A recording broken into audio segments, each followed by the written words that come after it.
Would you join me, please, as we pray just for a few minutes and turn our hearts and minds toward the Lord. Lord, we come before you tonight, and not of any goodness of our own, but of your goodness. We know that we need to listen better to you and be more obedient.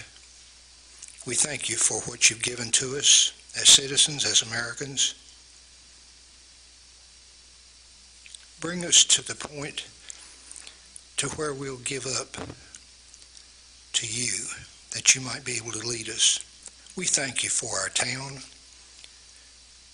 for the workers, for the businesses that are seeking hiring people.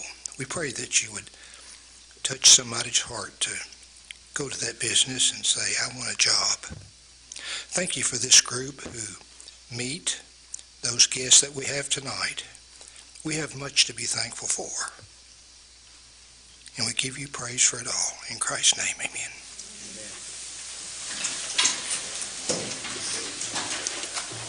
Madam Clerk, can you get a roll call, please?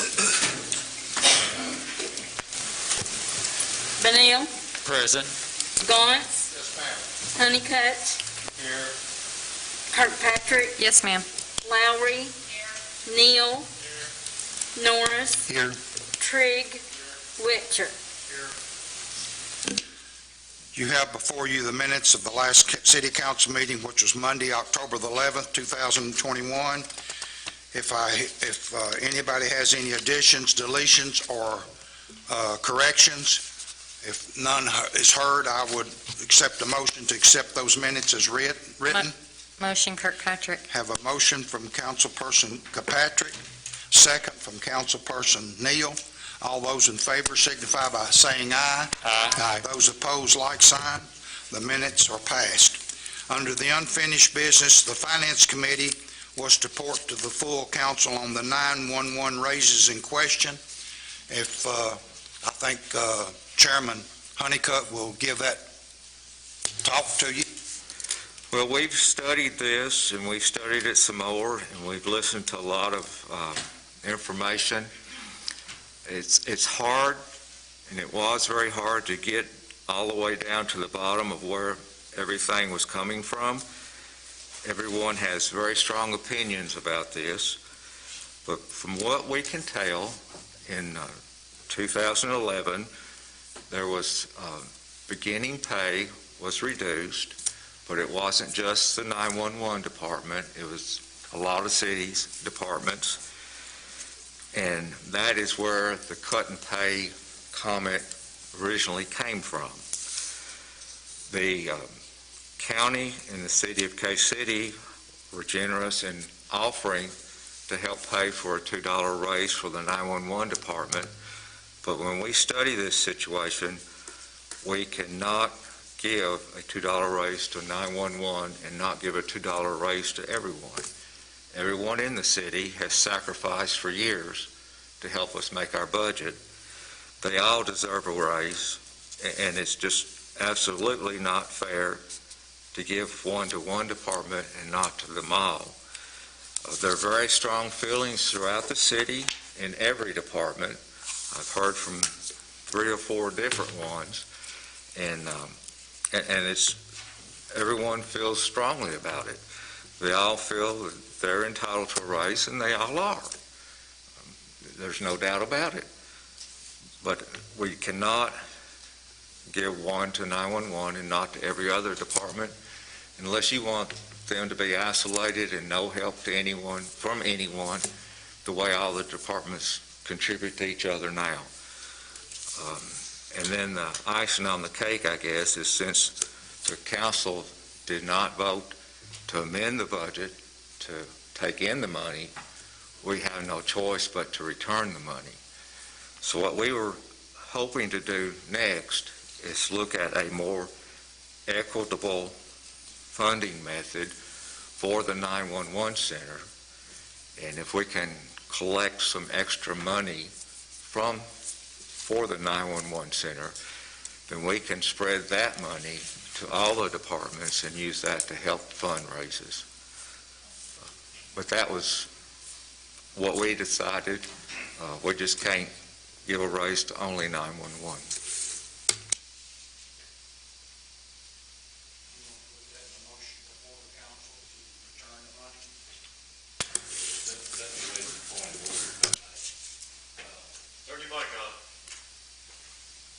can do that. We had an ordinance before the council, and it was voted to suspend that vote indefinitely or something to that effect. Now, it would appear to me to be the best procedure would be to bring that ordinance back before the council and then let the council vote against it to defeat it. And then they can amend it before they vote against it, amend it to return the money. And I believe procedurally, that's the appropriate way to do it. Because it's suspended indefinitely, you can leave it suspended indefinitely and never bring it back up. And you can do this, but it would appear to clean up what's been done, that you bring it back, vote it down, and amend it before you vote it down, or let's see, amend it to not do the amendment to the budget, but to return the money, and then you can vote on it that way, or just let it ride as it is and put your motion out there like that and let it go. Either way. Danny, I just assume Wendell put his in a motion and then we can vote on that. Sure, and just let it go as suspended indefinitely, and it'll eventually die. Okay, that works. Do it. So now we can take a motion to give Cave City and I move that we return the money with much gratitude for the offer and thank them. So we have a letter drafted to that effect already. have a second. I'll second. Benel. Second for Danielle. All those in favor signify by saying aye. And I guess really mine goes back to what Mr. Bassel was saying about the original agreement and that whole process. So help me and the community understand, first of all, what was the intent of the agreement that they offered us? As far as you guys on the finance. The interlocal agreement for this money said it was for a $2 raise, to help fund a $2 raise for the 911 department.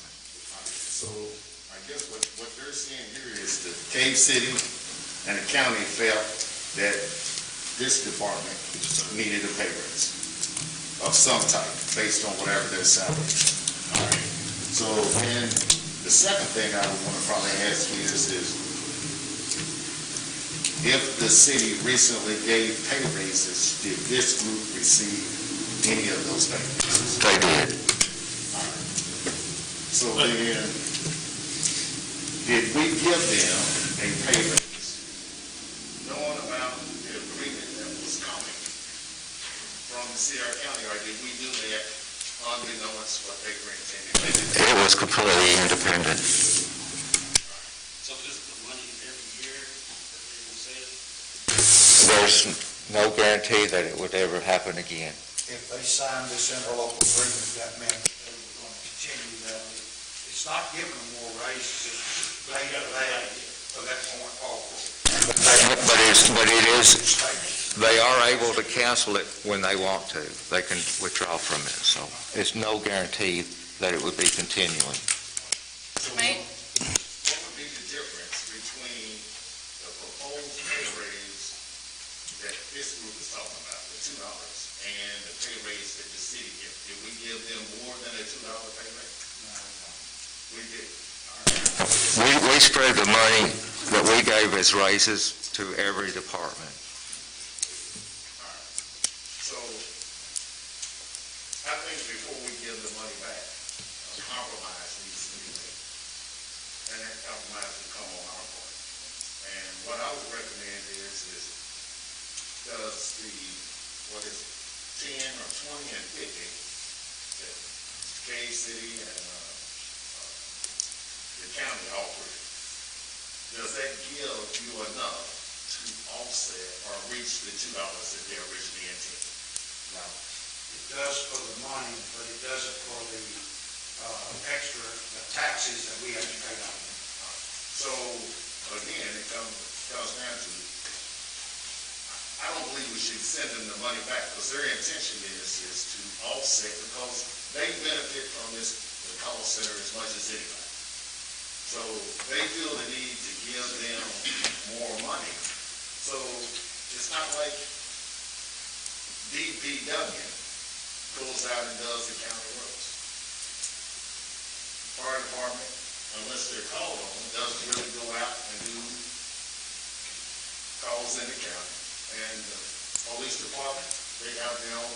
So if the county and the other cities or other communities are willing to give them the money, I think we should work within our power, you guys, Finance Committee, City of Glasgow, work with them to figure out a way to distribute this $70,000 to this department. Because it's not just a city department, it's a community for Barron County. So next year, when the fiscal court says, no, we're not going to give it again, what are we going to do? Then they won't get the bonus. I'm saying. No, we can't give bonuses. We have to do it as a pay raise. That's our only choice. It's the only way to give it. If they don't do it next year, that means you're gonna take that $2 an hour away from Joe, them. We have to fund it. this is It's just a one-time thing, but they have to pay it every year to keep it in place. And that's what we went over the first time it was brought before this body. And there's nothing in this document that says they will give the same amount every year. What was the finalization of the fiscal court meeting? Tabled. They tabled it to see if they could give the CARES money each year, or some amount of money they were getting in. So Joe, to your point, I think the county and the Cave City will give us that money anytime, because I think it was more from a donation of feeling like that the 911 center somehow got their pay slighted. And my understanding, and people that's been here longer than me, my understanding is the whole city went through a reorganization of pay back in 2010, 2011. But I think where the county came was, hey, 911, we cut their pay, so we need money. So I think the county made a donation, not a monetary, because I don't even think they've met yet with this interlocal agreement. But I think that the whole city got backed up, not just 911. It's my understanding. I could certainly be wrong. But I would be more like Wendell. Our people are our greatest assets. If we got any extra money, we should be paying them. Yeah, I don't know if there's CARES money out there for city employees. I don't know. But it just showed up on our desk. Hey, 911 got the pay cut. Here's some money. We got an interlocal agreement. But boom, when we took it to the Finance Committee meeting, they went over it in more detail than I've been privy to. So, I think, Councilman Trigg, the one thing that we've got to look on this is the spending, not the spending mix, but the revenue mix for the 911 center. Information that Mrs. Harbison brought to us was what are the percentage of calls for the city and the county, Cave City, Right. and then who's paying that bill? Well, right now, the city of Glasgow is paying 74% of the personnel costs for the 911 center. Our share of the calls are 52% for the city of Glasgow. So we're paying 74%, we're using 52%. Okay? The county of Barron and the city of Cave City do not pay anything into this 911 center right now. Right. So what, in our discussion, when we talked about sending the money back, we want to see a fair revenue with the fair usage for the 911 center. And again, Mrs. Harbison has put together that we would look at the city, then we look at 49% of the paying for the cost of the 911 center. We're using 52%. Right. The county would put in 23% of the cost, and they have no in revenue coming into us right now. They're 24% of the calls, though. They're 24% of the calls. And then K-City would put in 8%, and they're 9% of the calls. So we need, as a body, as we return this money, $20,000 to the city of K-City needs to be $89,000. Berrien County needs to be $238,000 and some change versus the $50,000. All of these municipalities use the 911 call center, but the city of Glasgow is paying the bill, paying the lion's share of the bill. Now, we get other funding, the 911 Governing Board and EMS, Berrien-Metcalfe EMS, and they go to pay some personnel costs too, but what we've got here is the numbers of what we're paying. There needs to be a fair share of the cost to operate the 911 center. That's why we as the Finance Committee felt the right thing to do is to say thank you for the money, but we need to return it, and we need to have a discussion about how we can pay for this equally among all the municipalities.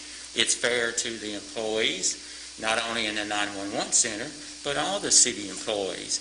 It's fair to the taxpayers who pay taxes within the city of Glasgow. I mean, it's a $220,000 difference for us, what we're paying now and what we could be paying under a fair share plan. And Councilman, I understand what you're saying, but we've been through all of this before, sitting here at this body, when we had the ambulance board issues, and it was based on everybody saying, what's my fair share? I should be paying my fair share. The world ain't built on a fair share. Well, And if the county and the other communities are willing to finally step up a little bit and contribute towards something toward that, then I think we should look at that and say, all right, here's a step in the right direction. Can you do more? Before we, cross lines and say, hey, you got to do 40%, and they'll say, well, hey, we won't do nothing. And then if they do nothing, what do we do? Sure. Councilman Trigg, we have the city, county, planning and zoning. How is that funded? It's funded based on population, and Mayor Armstrong, correct me if I'm incorrect on this, but it's based on population. The city pays so much, the county pays so much, K-City pays so much, and Park City pays so much. It's a fair share based on their population. What's the difference with that and what we're talking about here? Ours is based on the uses, the calls the 911 center handles. And the way to do this is to do it on a yearly basis, have an interlocal agreement each year, reallocate that each year. If K-City's calls go down, they pay less in. If Glasgow goes up, we pay more in. So it's a fair share. But in my opinion, if we accept the 20 now and the 50 now, then we're selling everybody short in the city of Glasgow, our employees and our taxpayers, by saying we're going to accept this and not what is the fair share. And why would we not work toward the fair share? We're not ready to set budgets for the next fiscal year, but we're beginning to get close. So why don't everybody not start planning for this? I have a question for the mayor that goes on to this. As we can see, this is a very complicated conversation we're having, and we got this information on Friday afternoon, but Finance Committee knew that you had sought these funds from the county and the city. You had shared that with us. Is there a timeline? Is it necessary that we make the commitment tonight to give the money back? Because it seems like we need all the players in the same room having a conversation, because in the last week, I've heard one conversation here, and then this person gives me this information.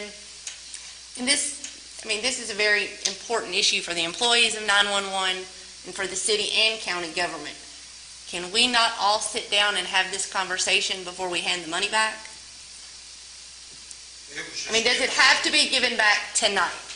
Well, Councilman Lowry, I would... It given back tonight. It has to be spent at the 911 center on the raises if we take them.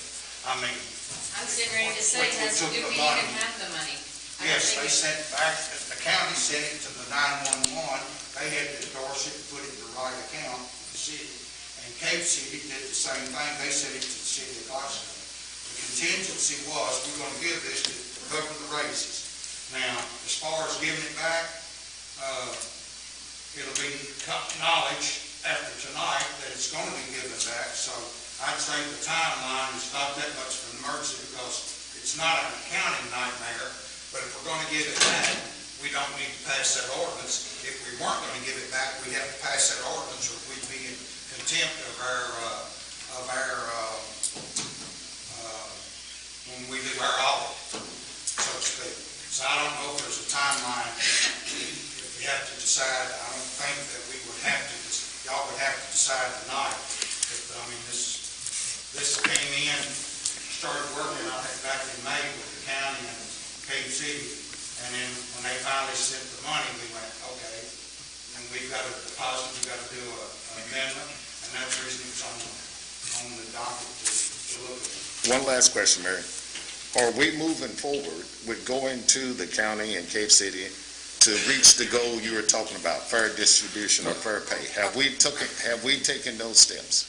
Well, I think with moving forward with the letter that we have proposed to the county and the one to the city of Cave City, then the conversation can begin. We need to begin the discussion because we need a long-term solution to this. This is not a problem that started 2 weeks ago. It's been a problem for many years. However, we now know the problem, we've identified it, and with the city of Glasgow looking for every revenue we can get, we need to be exploring this and having these open discussions about how to rectify the problem of the funding. And so I vote, as I second the motion, to send the money back. We have no interlocal agreement. We have money coming into the city that we've not appropriated to receive, so it's outside of our budget. So we really have no right to the money, and it's not our money, so it needs to go back, and we need to sit down and have a conversation with the city of Cave City, the county, the city, our 911, our call center, and work out a solution for this. But the information that we've been presented thus far shows us where the calls have been going and who's paying the bill. Mrs. Harmison presented this to the fiscal court. They had this information. And so I don't think they're not aware of it. I think they are aware of it because she presented it to them. But what if they say they're not gonna pay anymore? Should they receive the services? Councilman Neal, I don't, well, I don't think that of the city of Cave City and the county of Barron that they're going to say, we don't want to participate. Because we participate on so many things. Just like I gave the example of the City and County Planning Commission, how that's worked, how the Barron County Economic Authority is worked. Those are two examples of how we work together. But this funding for this, $220,000, is quite a bit of difference. And I sure would like to have that money back into the city of Glasgow, then I could disperse out in other ways, namely on payroll. Was there not a funding agreement years Before ago? it was the ambulance service, the 911, when it was the ambulance service, there was an agreement, but there was a tax, I don't know the exact, May I answer that, Mayor? please do. Please, when 911, we opened our doors at 9:00. There was an interlocal agreement. The Glasgow Fire Department paid for one dispatcher, the Glasgow Police Department paid for a dispatcher, EMS paid for a dispatcher. And we're talking in 9:00. Right. As we all know, 3 dispatchers today is not going to do it. As we can see, yes. Okay, so, and this is not all my crew. Somebody's got to work. Right. So in 2017, those EMS employees become what the city of Glasgow employees. We took them on. Hold on 1 second, not to interrupt you, but I have a That's right. question. You said there was an interlocal agreement. Yes, there is an interlocal agreement. Is there an expiration date on an interlocal agreement? Only reason I'm asking is because I don't know. I don't know that there is. There's not an expiration date on interlocal agreement. No. So it's binding, correct? Yes. Okay. But it doesn't cover the funding. It's who's providing the dispatchers. Go ahead. So in 2017, everyone becomes city of Glasgow employees. We took on the EMS employees. That's why the ambulance service pays us that money. They're paying for 3 positions. Okay, so that happened in 17. So that's kind of just the personnel. As far as our equipment and stuff like that, that comes out of the governing board's money, the money that we collect on the phone bills. That's how we buy our tools. That they pay for our training out of that money. They pay 80% of my assistant's position out of that money. So that's how the EMS, or 911, I think, is what, 6%, Terry, I'm looking at it right? That's where that goes. Would be 6%. Right. Correct. So, and like I told Councilman Dale when I talked to him the other day, these are just calls of service. Our job goes way beyond these calls of service. We do all the paperwork, the Glasgow Police Department, the City Police, and Sheriff's Department. You have a vehicle stolen, you have guns stolen from your home, the officer responds to your home and does a report. Guess who gets to do that paperwork for you? These people right here.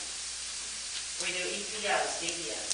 So not only are we just answering phone calls, we're doing a lot of paperwork for a lot of entities. So when Mr. Vanell wants to charge by call volume, that's not going to be a fair price either, because our job goes way above just taking calls. So actually, we're short. Right. And then you throw in emergency medical dispatch. And I like to brag on these folks, because emergency medical dispatch, we started in 2020, on April the 1st, is that right? In 2020. That has changed these folks' world tremendously. You call in, your baby's not breathing, guess what they're going to do? They're going to start CPR. They're going to talk you through CPR. They're going to calm you down if possible. These folks do a fantastic job, and they do that every day. And should be compensated. Yes, ma'am, they should be. Maybe we didn't go about this the right way. I agree with Mr. Vanell saying that we need more, but I totally think we need to start somewhere. We've been going on this for years and years and years, and everybody wants to put it on the back burner. We've got to start somewhere. I'm like Councilman Lowery, I'm in agreement with her. I think the head of City, Michael Hale over Barron County, Mayor, Don't forget Park City. and Park City. If you're gonna do this, it's gotta be everybody. I think everybody should spearhead their, May I ask a question? So what are you going to do about Metcalf County? We answer Metcalf County's 911 calls. What are we going to do about that? Are we going to Metcalf County to ask for money also? I'm not educated in how this all happened, so I am green when you ask that question. How did that even come about? We're Barron Metcalf 911. It's been like that since 94. Does Metcalf not contribute to any revenue? They can contribute their funds that they collect on their phone bills, come to our center, and that's for equipment. They don't fund any of the salary part of it. They have their own dispatchers, their own board. They have one dispatcher on duty. You understand, there's probably $2.something million worth of equipment down there. Oh, yeah. After the updates. Yeah. So, I mean, Yeah. there's been some skin in the game in different places. We're talking about salaries for these dedicated people out here. And can I ask Mr. Honeycutt a question, Mayor? Sure. You mentioned in 2011 that there was more departments that their pay was lowered. Do you know which departments those were? But that's the first time I've ever heard that. The pay was actually, for the beginning pay, it was Right, dropped. beginning pay. Over there, it was dropped from $13.55 to $12, but they had gotten a 70-cent raise the year before. So that person started the year before that, 2009, he was at 14 a quarter, and then 2011, the beginning pay over there was dropped to $12. I don't know of anybody that took a drop overall throughout the budget. There was 3 years that nobody got any raises, and, but when we said they were dropped, it was the beginning. It wasn't clear, but it was the beginning starting pay was dropped $2 a quarter, actually.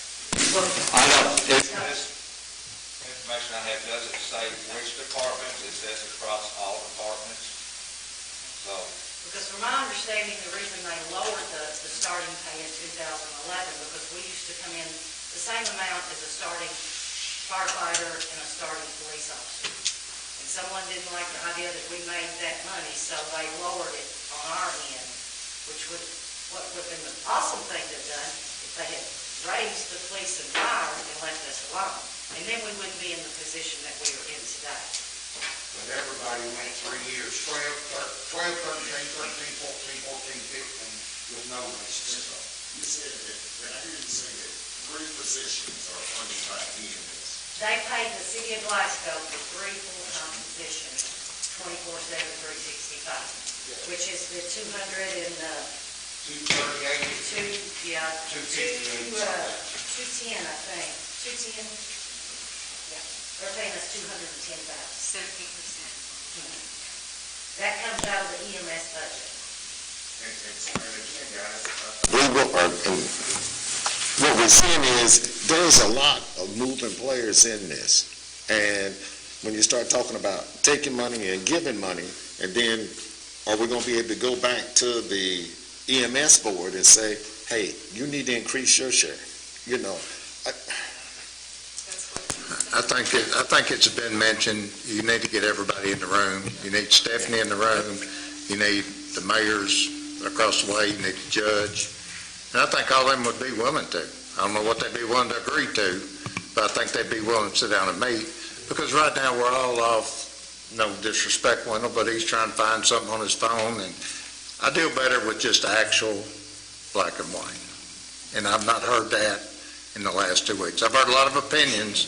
I've heard a lot of, it should have been, it was, it is, and I'm not saying anybody's not being truthful, but I'm just saying, to make a decision, we ought to be able to lay a sheet of paper down and say, in 2011, this happened. Stephanie's got the reports, you know, the judge has got information, EMS. We should have better information to make a better decision, in my opinion.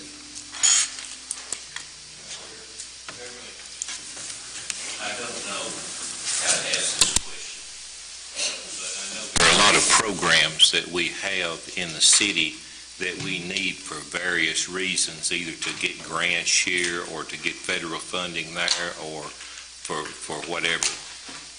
To have a 911 call center, that gives us the right to do all kinds of things within government. Can you shed some light on those benefits that the city gets by having this 911 call center that meets the standards that you've brought them up to? I should have asked you that. How much time you got? I should have asked that in advance, Well, but I mean, a lot of us are ignorant. I talked about EMD. Yeah. Which is new, it's not mandated, but Yeah. we chose to do that. That's a great thing. Yeah. We have text the 911. How many of you knew that you could text the 911? You can text the 911. You all help me out here, what else we got? We'll fix the insurance rating for all the homeowners. Yes? Okay, Beverly, do you, Fix your ISO rating. I think the biggest thing that these people need to hear is your EMD has saved more than one life since that's come into effect. And you can ask each one of these people, the stress that's on them, giving somebody information how to give a mother to give their baby CPR and save their life. If we save one life, then, and out of all of them been saved, that makes a big blue star go up in the 911 center. But I think, I'm too close to all the departments to see all the things, and all the other departments do a lot of good things. But I think the stress, you can run somebody that can hire somebody at the 911 center. They go there, first of all, they have training from these other people that are already working there. Then they enlist and they go to the academy for, 4 weeks? Yes, sir. For 4 weeks. They come back and they're certified, and they sit on that phone, and within 2 weeks, they'll have a couple of calls that just brings them to tears, and they may get up and say, I'm sorry, I'm not cut out for this, I can't take this, and if the pay's not reasonable enough, they're gonna go to Walmart and punch a clock and not worry about the stress that's on them. So I think that's the one thing that we're short, but we're building it back if they'll just stay once we get them there. But that's all the departments are. If we were back 5 years ago, we had enough money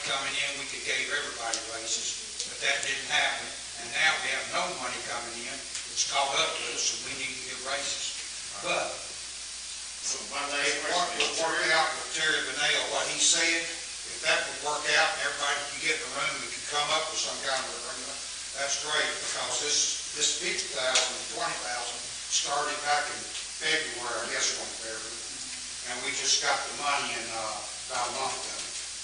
So if we can get that kind of money out of them, get an interlocal agreement, it'd be wonderful. But somebody else is going to have to go with that. so Councilman Burnett, can you repeat to us what your proposal is? Well, we have a motion, we have a second. I'm just explaining my feel on why I second that motion, and I'm in favor of giving the money back to the city of Cave City and the county of Barron, because we do not have an interlocal agreement. We have no agreement, but we have their money. So we have money that's come into our treasury that we cannot account for. So it has to go back, because we have not approved it coming into the budget. So it's got to go back. And then we send a letter to the city of Cave City and Barron County explaining our position that we want to sit down and talk with them. And at the same time, we're going to talk with the county, the cities, Cave City and Park City, the 911 Governing Board, EMS, and get together and work through so this is fair funding for the expenses of the personnel costs, the wages, and personnel costs, benefits for the 911 call center.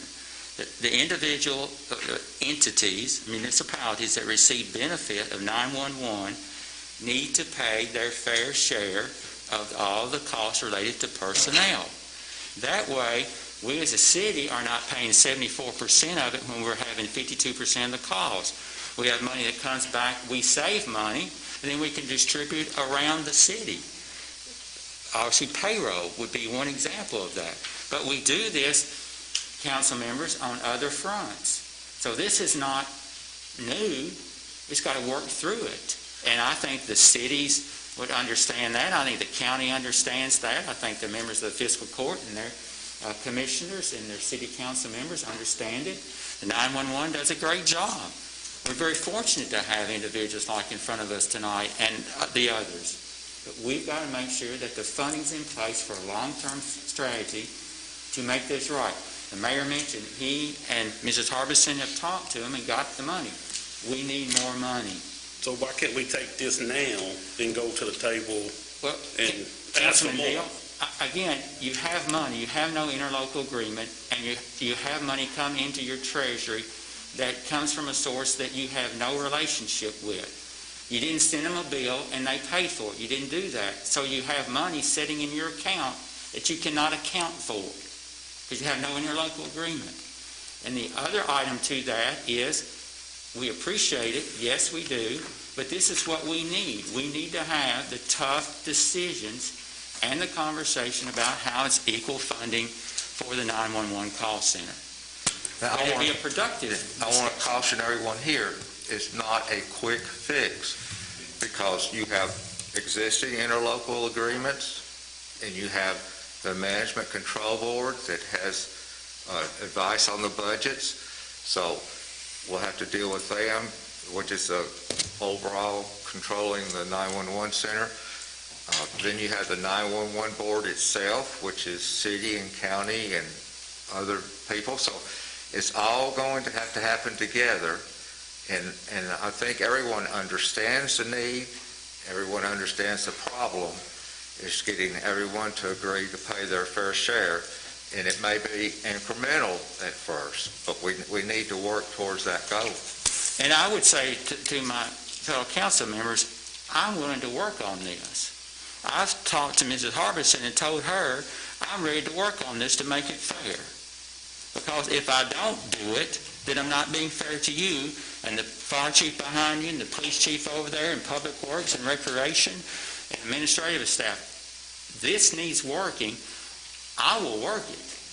And that's my commitment to you and everybody that's in this room. And I commit however I can. I would like to be a part of that and to help move this forward because it's deserving for it to be done this way. Mayor, I have another question, if I might, sir. The $50,000, just curious, the $50,000 actually was voted on at fiscal court to come to the 911. That's the way it was written. for raises. for the governing board. So does the city give that money back to the governing board, or are you giving it back to the county? Just asking, I'm a little You confused. have to go back to the county because they wrote the check. But they initially wrote the check to us. They initially wrote the check to 911. I'm just asking. Well, it came through 911 and was Dorsey put in the general account. So it'll have to be written out of there back over to the fiscal court, Barron County Fiscal Court. The same way with KC. It'll have to be written back over to them. Is there any more discussion? We have a motion, we have an amendment, right? Have a motion and a second. Which motion are we working on there? The motion was to return the money. To return the money. So we have a motion and a second. I think it needs to be a roll call vote to see whether or not you vote to return the money. Bunnell, Yes. GAUNCE, Honeycutt, Yes. Kirkpatrick, Yes. Lowry, Yes. Neal, Norris, No. Trigg, Witcher.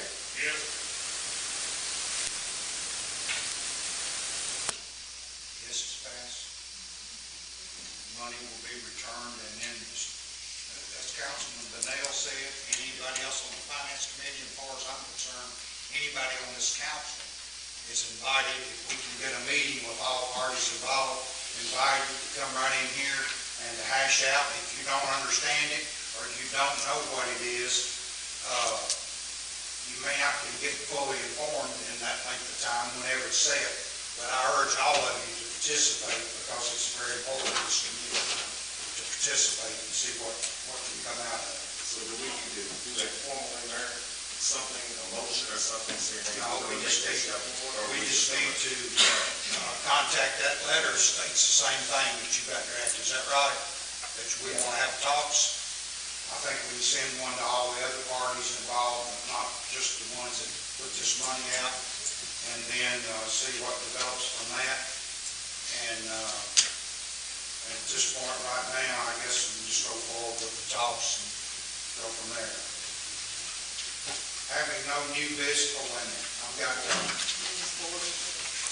municipal order 2021 on the order of the mayor, Jerry Botts is reappointed to the Water and Sewer Commission. You all have that before you. Meeting before. All those that approve Jerry Botts to be reappointed to the Water Commission signify by saying aye. That's okay. Those That's okay. opposed, like sign. That'll work. Mayor Armstrong, do you want to get a motion on that? Or That's reading? okay. That's okay.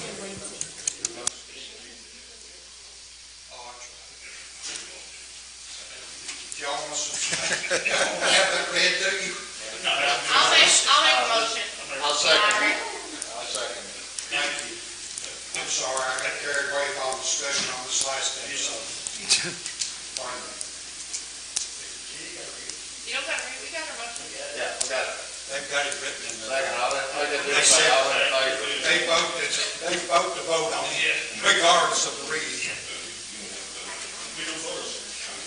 Yeah. All those, he is accepted to reappointment.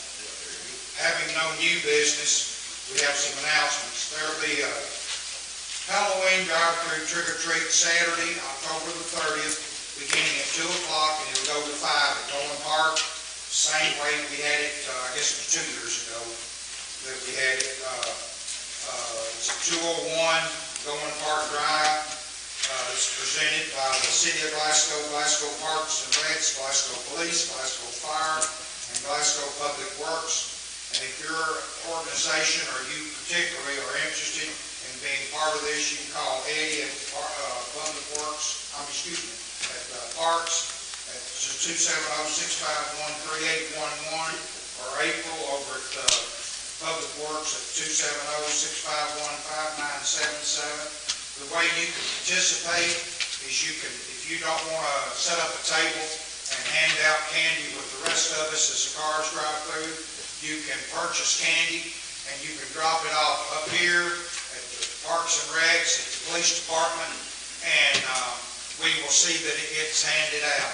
I think we serviced about 1,000 better cars the last time, and we had to shut it down. We had cars back all the way up East Main Street, and we had to start shutting it down at 4:30 because people just getting in line, 3 and 4 and 5 children in the car.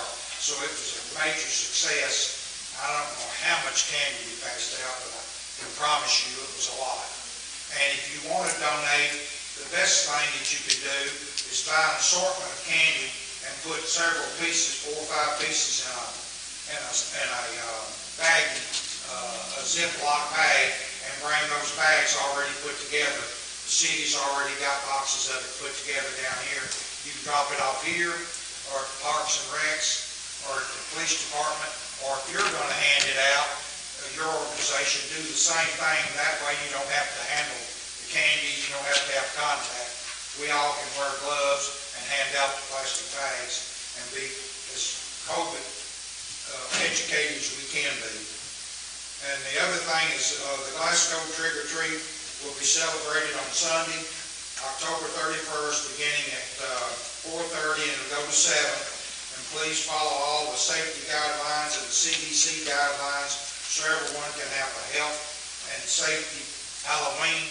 And your council members, all of you must have a crystal ball because you voted to have it on Sunday and not Saturday. It's going to be raining cats and dogs on Saturday night, according to the weatherman. So we lucked out and made a good decision that should serve the public well. The other things is the city 2021 property tax bills will be mailed October the 29th, which is in 4 days.